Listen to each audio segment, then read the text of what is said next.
Em nome do Pai, do Filho e do Espírito Santo. Amém. Proclamação do Evangelho de Jesus Cristo segundo Mateus. Naquele tempo disse Jesus aos seus discípulos: Ficai atentos para não praticar a vossa justiça na frente dos homens, só para serdes vistos por eles. Caso contrário, não recebereis a recompensa do vosso Pai que está nos céus. Por isso, quando deres esmola, não toques a trombeta diante de ti, como fazem os hipócritas nas sinagogas e nas ruas, para serem elogiados pelos homens. Em verdade vos digo, eles já receberam a sua recompensa. Ao contrário, quando deres esmola, que a tua mão esquerda não saiba o que faz a tua mão direita, de modo que a tua esmola fique oculta. E o teu Pai, que vê o que está oculto, te dará a recompensa. Quando orardes, não sejais como os hipócritas, que gostam de rezar em pé nas sinagogas e nas esquinas das praças, para serem vistos pelos homens. Em verdade vos digo, eles já receberam a sua recompensa. Ao contrário, quando tu orares, entra no teu quarto, fecha a porta e reza ao teu Pai que está oculto. E o teu Pai, que vê o que está escondido, te dará a recompensa. Quando jejuardes, não fiqueis com o rosto triste como os hipócritas. Eles desfiguram o rosto para que os homens vejam que estão jejuando. Em verdade vos digo, eles já receberam a sua recompensa. Tu, porém, quando jejuares, perfuma a cabeça e lava o rosto, para que os homens não vejam que tu estás jejuando, mas somente teu Pai, que está oculto. E o teu Pai, que vê o que está escondido, te dará a recompensa. Palavra da salvação. Hoje, nesse dia que nós damos início ao tempo da Quaresma, esse dia que chamamos de Quarta-feira de Cinzas, ou seja, esse primeiro símbolo das cinzas representa algo muito importante para a nossa caminhada, porque as cinzas é um sinal de penitência, mas também é um sinal que nos faz recordar que nós viemos do pó e voltaremos para o pó. Por isso que as cinzas na cabeça é um sinal de penitência, um sinal de humildade, um sinal de reconhecimento da nossa fragilidade, das nossas limitações. E para isso que Jesus Cristo, no Evangelho de hoje, ele nos ensina esses 3 exercícios, que nós podemos chamar de 3 exercícios quaresmais.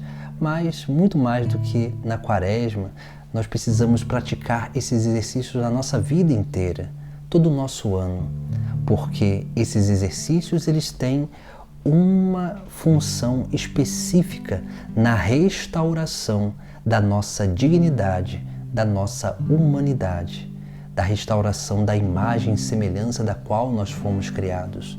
Por isso que Jesus ele elenca esses 3 exercícios: a esmola, a oração e o jejum.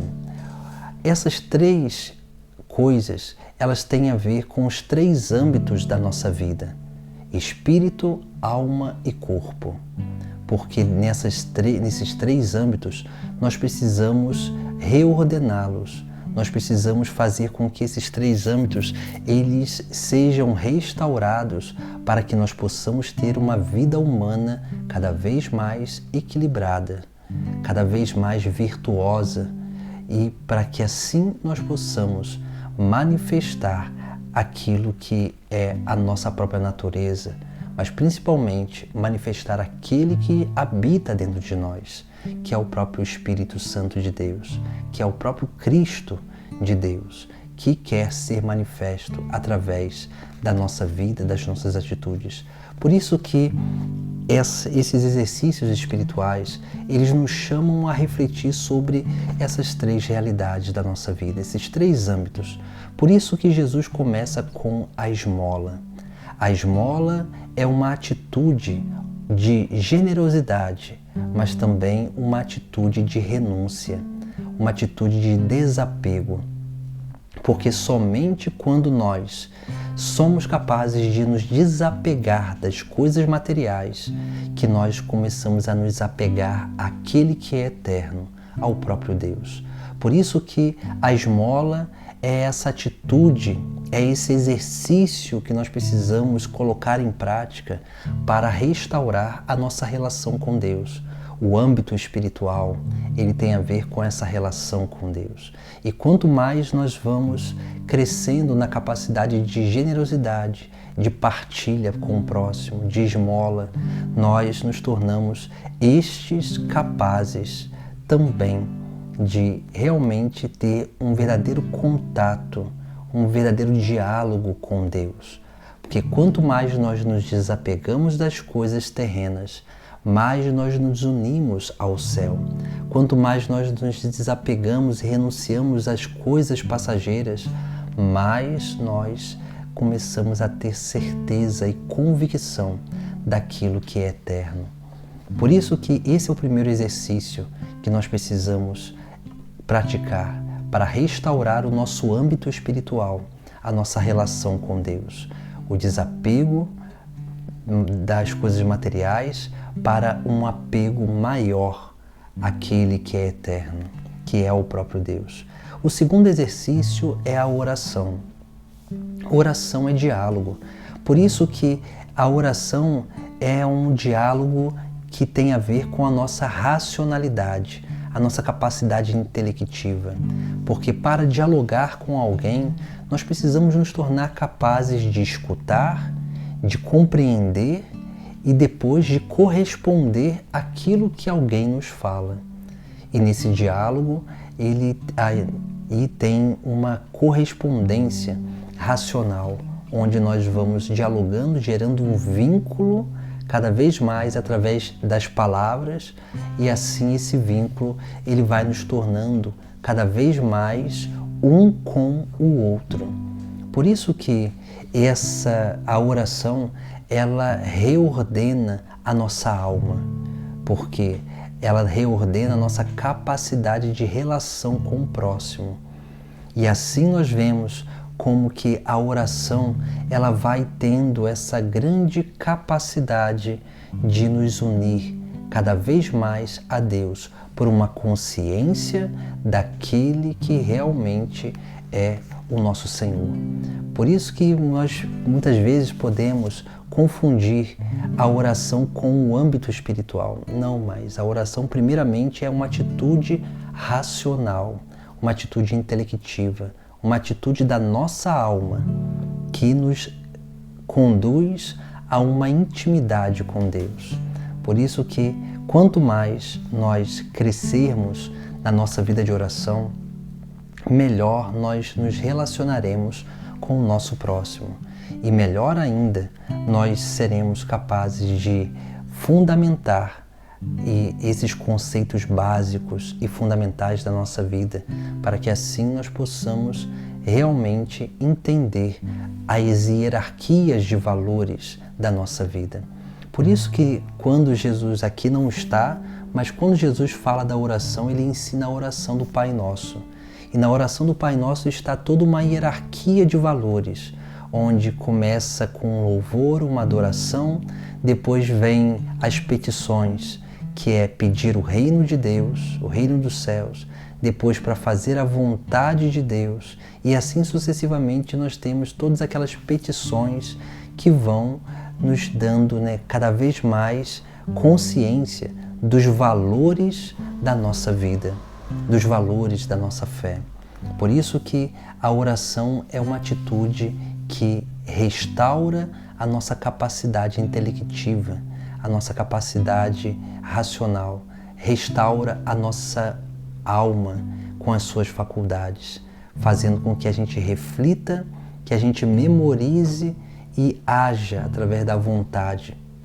diante daquilo que é o mais coerente, o certo, aquilo que realmente vai edificar a nossa vida e a vida dos nossos irmãos. Por isso que depois desses dois primeiros exercícios vem o terceiro. O terceiro exercício espiritual é o jejum. O jejum ele serve para reordenar o nosso corpo, porque dentro de nós há muitas desordens, há muitas coisas que precisam ser mudadas. E é através do jejum, porque o jejum é uma dor, um sofrimento voluntário que nós nos impomos. Porque quando nós nos colocamos nessa atitude de jejuar, essa atitude de nos abster de alguma coisa, nós começamos realmente a dar esse passo, né? Esse passo decisivo na nossa vida, que é de domínio de si mesmo, para que possamos nos tornar dóceis à obra do Espírito Santo em nós. Por isso que o jejum ele é tão essencial para dominar o nosso interior, porque quanto mais nós dominamos o nosso interior, mais liberdade nós damos ao Espírito Santo. Mais liberdade nós damos a Deus para que Ele realize a sua obra na nossa vida. E é assim que Jesus Cristo ele nos ensina esse caminho de restauração da imagem e semelhança da qual nós fomos criados, da nossa dignidade e da nossa santidade, através dessas três realidades, através desses três âmbitos da nossa vida, o espírito, a alma e o corpo, através da esmola, primeiro, do desapego material, da oração, que é o diálogo com Deus, mas também com o próximo, porque é a atitude racional de entender as hierarquias de valores, porque o nosso diálogo com Deus reflete na nossa relação com o próximo e depois no nosso corpo, onde nós vamos buscando discipliná-lo para que, dominando aquilo que grita em nós, nós possamos verdadeiramente fazer a vontade de Deus. Por isso que o jejum ele é tão importante, porque ele nos dá uma grande liberdade interior. E o jejum ele vai justamente nos conduzindo a esse caminho de domínio das nossas paixões, para que essas paixões elas possam ser purificadas e nós possamos ser conduzidos cada vez mais e melhor pela graça de Deus. Esses são os três exercícios que na Quaresma nós precisamos intensificar, porque esses exercícios bem praticados vai nos levar a um caminho de humildade, ou seja, a esse simbolismo das cinzas que são colocadas na nossa cabeça, onde nós vamos reconhecendo a nossa fragilidade e vamos permitindo, através da nossa liberdade, através dessa prática espiritual, que Deus realize a sua obra em cada um de nós. Então busquemos meditar nesse Evangelho e perceber o caminho que Cristo nos propõe, um caminho de restauração, um caminho de santificação, esse caminho de preparação para a Páscoa do Senhor, essa grande solenidade, essa grande festa que nos leva a meditar sobre a obra de redenção e nos faz experimentar verdadeiramente essa certeza do céu, essa certeza da salvação. Em nome do Pai, do Filho e do Espírito Santo. Amém.